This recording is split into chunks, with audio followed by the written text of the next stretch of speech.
बात बहुत ही पुरानी है। जब एक लकड़हारा था, पीढ़ियों से उसके पुरखे जंगल की लकड़ियां बेचकर बड़ी मुश्किल से अपने पेट की आग बुझाते थे। अब ये लकड़हारा तो बिल्कुल अकेला था, लेकिन फिर भी उसका जीवन आसान नहीं था। बड़े अचरज की बात है कि लकड़हारा एकदम स्वस्थ, तंदुरुस्त और खूबसूरत था। वो बहुत ही मेहनत करता, फिर भी उसकी लकड़ी के अच्छे दाम उसे नहीं मिलते। वो लकड़हारा बहुत ही संतोषी था, अपने हाल में मगन रहने वाला, न किसी से दोस्ती न किसी से दुश्मनी।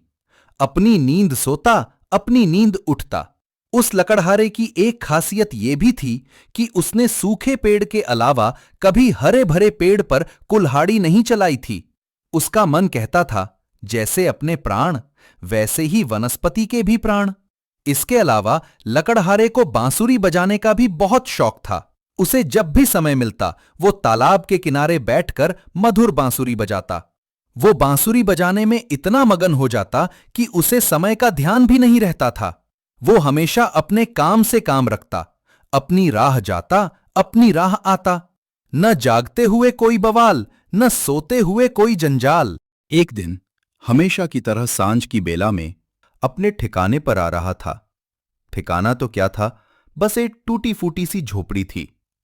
खा पीकर कुल्ला किया और फिर हमेशा की तरह खाट पर लेट गया। उस रात एक अनोखी बात उसके साथ घटित हो गई। आंखें बंद करते ही उसे एक सपना आया। सपने में उसने देखा कि वह सोने का मुकुट पहने हुए सोने के सिंहासन पर बैठा है। 4 सुंदर दासियां उसे पंखा झल रही हैं। अचानक अप्सराओं की तरह सुंदर एक राजकुमारी उसके पास आकर खड़ी हो गई।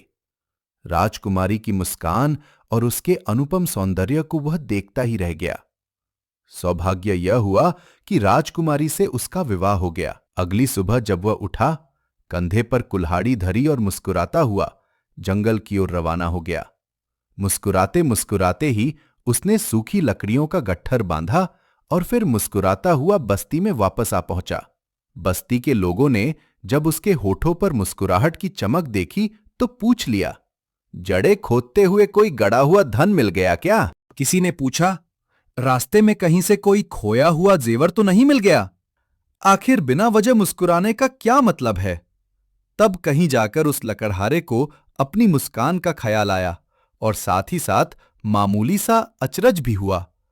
आज मैं इस तरह से क्यों मुस्कुरा रहा हूं? दूसरी रात को भी पलके बंद होते ही उसे फिर से वही सपना आ गया। अब तो उसकी मुस्कुराहट कुछ और बढ़ गई थी। तीसरी रात को भी वही सपना आया तो उठते ही वो हंसने लगा, हंसता ही चला गया। उसको देखने वालों के मन में ऐसी ठेस लगी कि आखिरकार परेशान होकर उन्होंने पूछ ही लिया, कहीं तेरा दिमाग तो खराब नहीं हो गया? कहीं तू पागल तो नहीं हो गया? बिना बात के हंसता रहता है। ना कोई बात, ना कोई गीत, ना कोई हंसने का कारण बताता है। लोगों ने जब उसे बहुत ही तंग किया तो उसने झूमते हुए कह दिया, न तुम्हारे कान सुनने के काबिल हैं, न मेरा मुंह कहने के काबिल।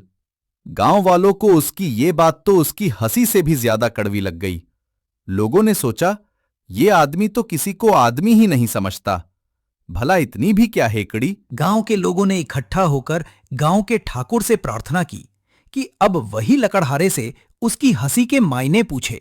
ठाकुर ने कहा, हंसता है तो हंसने दो, तुम्हें इसमें क्या परेशानी है? उसकी हंसी है, किसी का क्या बिगड़ गया? तब ठाकुर के खास आदमियों ने कहा, आप सच कहते हैं, मगर बिना बात के हंसना भी तो ठीक बात नहीं है। आप गांव के मालिक हैं, गांव की हर छोटी बड़ी बात आपको मालूम होनी चाहिए। एक बार उसे बुलाकर पूछो तो सही कि वो क्यों हंसता है और फिर किस पर हंसता है। ठाकुर ने सोचा कि कहीं वो मुझ पर तो नहीं हंसता। 2 लोगों को भेजकर जल्दी से लकड़हारे को बुलाया गया। लकड़हारा सिर पर लकड़ियों का गट्ठर लिए हुए बस हंसता ही चला जा रहा था। लकड़हारे को देखते ही ठाकुर की चोटी से लेकर एड़ी तक आग लग गई। उसने लकड़हारे को फटकारते हुए उससे हंसने का कारण पूछा, लकड़हारे, तू हंसता क्यों है? लकड़हारे ने हंसते हंसते ही जवाब दिया, मेरा मुंह कहने के काबिल नहीं और आपके कान सुनने के काबिल नहीं, पर मुझे भी समझ में नहीं आ रहा कि मेरी इस हंसी से भला आपको क्या फर्क पड़ता है। लकड़हारे की इस वाहियात बात को सुनकर ठाकुर के आदमी स्तब्ध रह गए। ठाकुर तो गुस्से में लाल पीला हो गया और कहने लगा, नालायक, तेरी मौत तो नहीं आई। मगर लकड़हारे का फिर भी वही जवाब था। ठाकुर साहब ने एक बार फिर से पूछा तो फिर से वही उत्तर आया। अब तो ठाकुर फटकारते हुए बोला, बार बार एक ही जवाब। तभी ठाकुर साहब के मन में एक तरकीब आई और धमकाते हुए बोले, अब तो तू अपनी हंसी रोक ले, वरना तुझे कोतवाल के सामने पेश कर दूंगा। लकड़हारा तो उसी तरह से बेबाकी से हंसता रहा। हंसते हंसते वह बोला, अब तो हवा के रुकने पर ही मेरी हंसी रुकेगी। आप मेरा विश्वास कीजिए, यह हंसी रोकना अब मेरे बस की बात नहीं है। ठाकुर के आदेश होते ही कुछ लठैतों ने लकड़हारे को पकड़कर उसे कोतवाल के सामने हाजिर कर दिया। लकड़हारा तो उसी लहजे में हंसता हुआ कोतवाल के सामने आया। यह देखकर कोतवाल का खून खिल उठा। उसने दहाड़ते हुए, गुस्से में दांत पीसते हुए हुक्म दिया, अपनी इस हंसी का कारण बता, वरना मैं तेरा सिर कलम करवा दूंगा। लकड़हारे ने हंसते हंसते ही जवाब दिया, लगता है मेरे मरने के बाद भी शायद मेरी हंसी नहीं रुकेगी। कोतवाल बोला, लेकिन सिर कटवाने से पहले अपनी हंसी का मतलब तो समझा दे। लकड़हारे ने एक बार फिर से वही राग अलापा, मेरा मुंह हंसी का कारण बताने के काबिल नहीं और आपके कान सुनने के काबिल नहीं। अब तो कोतवाल को डर लगने लगा। वो सोचने लगा कि कहीं ये राजा का जासूस तो नहीं है, वरना इसकी इतनी हिम्मत कैसे हो सकती है जो मेरे सामने खड़ा होकर ऐसी बात करे। कोतवाल का गुस्सा एकदम से ठंडा पड़ गया। वो शांत भाव से बोला, मैं तेरे पागलपन को माफ करता हूं, परंतु राजा के सामने भी अगर तू इसी तरह हंसा तो मैं तुझे मानूंगा। लकड़हारे ने हंसते हंसते जवाब दिया, ये हंसी किसी का लिहाज नहीं करती। लकड़हारे का ये जवाब सुनते ही कोतवाल का डर पक्का हो गया। वो सोचने लगा, अच्छा हुआ जो मैंने इसे दंड नहीं दिया। राजा को पता चल गया तो कोई कसर बाकी नहीं रहेगी। अब तो इसे एक पल के लिए भी यहां पर रोकना ठीक नहीं है। यहां से भेजने में ही खैरियत है। बिना वजह के मुसीबत मोल नहीं लेनी चाहिए। और फिर कोतवाल ने उस लकड़हारे को पूरी हिफाजत के साथ सही सलामत राजा के दरबार में भिजवा दिया। मगर लकड़हारे की हंसी में कोई कमी नहीं आई। वो तो राजा के सामने भी उसी निसंकोच भाव से हंसता रहा। ये देखकर राजा के कलेजे पर मानो अंगारे दहकने लगे। उसने सोचा, एक तो राजकुमारी बीमार है, उस पर इस गंवार लकड़हारे को हंसी सूझ रही है। शायद इसी बहाने इसकी मौत लिखी है। राजा की लाल सी आंखें मानो चिंगारियां उगल रही थीं। वो शेर की तरह दहाड़ते हुए बोला, बेवकूफ! मेरी इकलौती बिटिया बीमार है और तू बेशर्म है कि हंसे ही जा रहा है। तेरी मौत तो नहीं आई। लकड़हारा बेधड़क हंसते हुए बोला, अगर मेरे रोने से राजकुमारी की बीमारी दूर भी होती है तो भी मुझे रोना नहीं आएगा। मेरी इच्छा से ये हंसी नहीं रुकने वाली, और ना ही किसी और के कहने से। राजा ने कहा, अरे चांडाल, तेरी इस हंसी का क्या मतलब है, बता तो जरा। लकड़हारे ने हंसते हंसते कहा, मेरा मुंह कहने के काबिल नहीं और आपके कान सुनने के काबिल नहीं। अब तो राजा का गुस्सा जैसे 7वें आसमान पर पहुंच गया। बोला, इस हरामखोर के लिए तो मौत की सजा भी कम है। इसे काल कोठरी में ले जाकर पटक दो। राजा का आदेश सुनते ही 4 सिपाही उछल कर आए और लकड़हारे को काल कोठरी में कैद कर दिया गया। यह काल कोठरी इतनी काली थी कि दीपक जलाने पर भी वहां उजाला न हो सके। उसके ऊपर से पहरेदारों का पहरा। लेकिन वह लकड़हारा फिर भी सब्स्टिट्यूटेड रहा। ऐसे अंधेरे में उसकी हंसी जुगनू की भांति चमकने लगी। और जब काल कोठरी के पहरेदारों ने उसकी अनोखी हंसी देखी तो यह खबर राज दरबार में पहुंची। राजा के आश्चर्य की सीमा न रही। कोई आदमी भला काल कोठरी में जाने के बाद भी कैसे हंस सकता है। अपने मंत्री को साथ लेकर राजा काल कोठरी में आ पहुंचा। लकड़हारा हंसते हुए बोला, आखिर देश के मालिक को भी काल कोठरी में आना ही पड़ा। इससे ज्यादा मेरी इस हंसी का क्या करिश्मा हो सकता है। लकड़हारे की यह हंसी देखकर राजा के मन में यह अंदेशा हुआ कि कहीं यह कोई पहुंचा हुआ दरवेश तो नहीं जो उसकी परीक्षा ले रहा है। बड़ी नरमी से राजा ने उस लकड़हारे से उसकी हंसी का कारण पूछा, तो फिर से वही जवाब आया जो पहले आ चुका था। राजा ने पूछा, क्या हंसने के अलावा कोई दूसरा काम तुझे आता है? लकड़हारा बोला, हुजूर, जब मन करता है तो मैं बांसुरी बजा लेता हूं। यह सुनकर तुरंत राजा ने एक बांसुरी मंगवाकर उसके सामने रख दी और कहा, जब तेरा मन करे तो इसे बजा लेना। इतना कहकर राजा वहां से चला गया। लकड़हारे ने जब बांसुरी सामने पड़ी देखी तो उसे उठाकर अपने होठों से लगा लिया और एक मधुर धुन बजाने लगा। बांसुरी की धुन इतनी मीठी थी कि राजमहल तक जा पहुंची।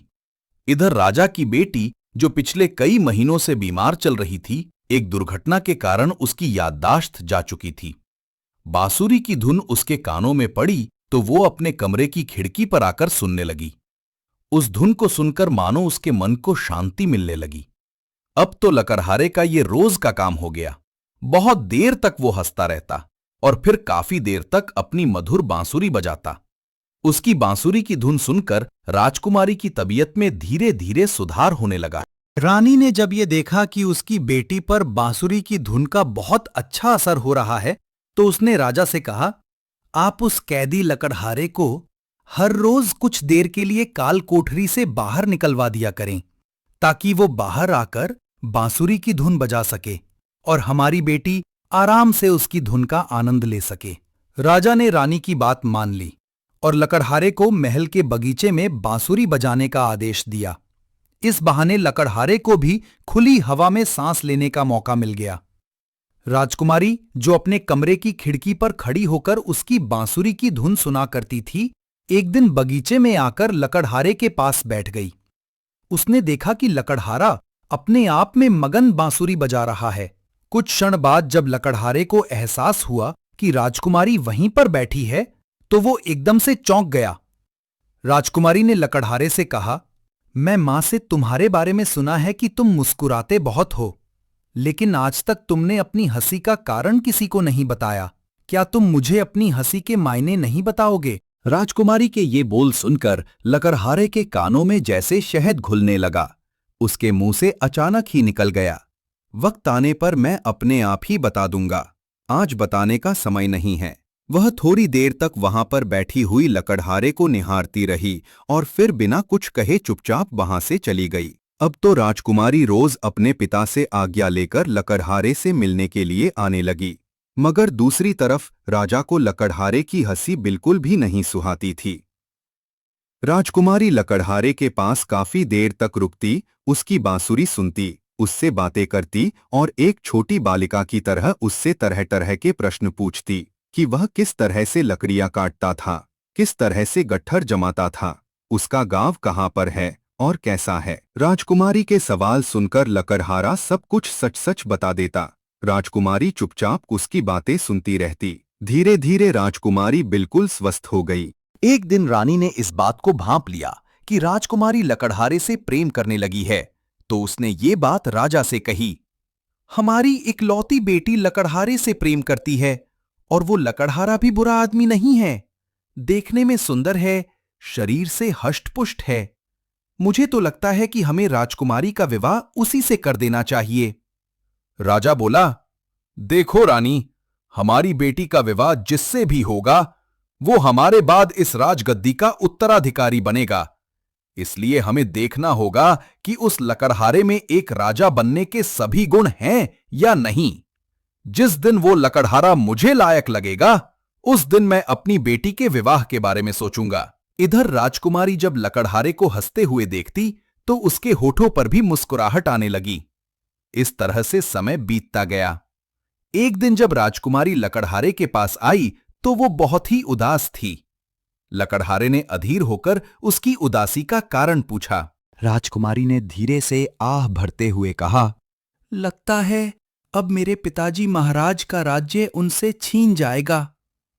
लकड़हारे ने उसे धैर्यपूर्वक समझाते हुए कहा, राज्य का छीन जाना बहुत ही तकलीफ देने वाला होता है, मगर मुझे ये बात बताओ कि अचानक से ये राज्य छीनने की नौबत कहां से आ गई। राजकुमारी कहने लगी, ये नौबत अचानक ही आई है। मेरे पिताजी ने अपने दरबारियों की अक्लमंदी पर भरोसा करते हुए लालच में आकर पड़ोस के राजा की एक शर्त को स्वीकार कर लिया। अब तो सिर्फ कल की ही मोहलत बची है, परंतु अभी तक इस राज्य में किसी को भी उन 3 सवालों के जवाब नहीं सूझे जो उस पड़ोसी राजा ने अपने दूत को भेजकर पूछे हैं। हमारे दरबार के सभी अक्लमंद और बुद्धिमान दरबारी अपना सिर खपाकर हार गए, मगर एक भी सवाल का जवाब नहीं दे सके। परंतु अब तुम्हें बताने से क्या फायदा? जब बड़े बड़े दिग्गज दरबारियों की बुद्धि भी काम नहीं आई, तो तुम तो एक साधारण से लकड़हारे हो। मैंने भी काफी मगज लड़ाया, लेकिन एक भी सवाल का समाधान नहीं सूझा। अब लकड़हारे की हंसी गंभीरता में बदल चुकी थी। लकड़हारे ने कहा, राजकुमारी जी, मुझे आपसे यही उम्मीद थी। खैर, जो हुआ सो हुआ। आप बुरा ना माने तो मैं भी जरा अपना दिमाग लगा कर देखूं। शायद तलवार की बजाय सुई से काम निकल आए। तब राजकुमारी ने तीनों सवाल लकड़हारे को बताए। पहला सवाल, उस पेड़ का क्या नाम है जिसके पत्ते एक तरफ से काले और दूसरी तरफ से सफेद होते हैं? दूसरा सवाल, वो अपने साथ 2 घोड़े लेकर आया है। उनमें से एक घोड़ा पिता और दूसरा उसका बेटा है। दोनों रंग रूप में एक जैसे हैं। हमें बताना है कि पिता कौन है और बेटा कौन सा है। तीसरा सवाल, अगर एक बकरे को रोज चराया जाए, उसे अच्छी खुराक दी जाए, फिर भी ऐसा क्या किया जाए कि वो बकरा दिन प्रतिदिन दुबला ही होता जाए? तीनों सवाल सुनने के बाद लकड़हारे ने उनके उत्तर राजकुमारी को समझा दिए। सवालों के जवाब जानने के बाद राजकुमारी को पूरा विश्वास हो गया कि ये जवाब बिल्कुल सही हैं और उसके चेहरे पर फिर से एक नई रौनक छा गई।